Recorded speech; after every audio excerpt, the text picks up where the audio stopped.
Premier type de migration qui est les RIOST. Qu'est-ce que tu peux nous dire de ce type? Le LIOS ou en d'autres termes, le lift and shift, hein, c'est le type de migration le plus, connu, entre les techos aujourd'hui. On parle souvent en lift and shift, c'est rapide à faire et tout. Heu, Ça consiste réellement à répliquer une VM ou un serveur. Donc on Mmh. prend la VM elle-même, on touche pas à son contenu, ni à sa base de données, ni, au code. Vraiment, on réplique, on synchronise la VM à l'état. Oui. Elle garde son nom de VM, par exemple, hein, les domaines jeunes à Rastora. Après, Microsoft, elle offre des outils qui nous aident, c'est l'Azure Migrate.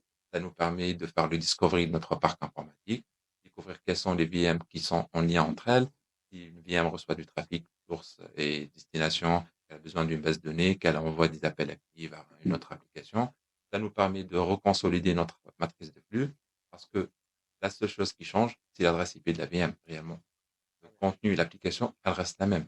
On réplique la VM sur Azure, on la démarre, elle change d'adresse IP. Le DNS, il prend le relais pour afficher, résoudre le nom de la VM avec cette nouvelle IP et c'est parti.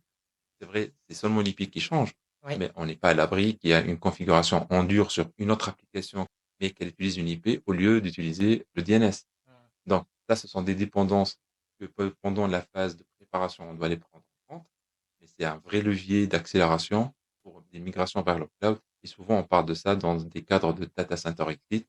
On doit sortir, migrer tous nos workloads one shot, rapidement et sécuriser dans le cloud, sortir d'un hébergeur classique, hein, ou d'un data center en local, passer sur du cloud.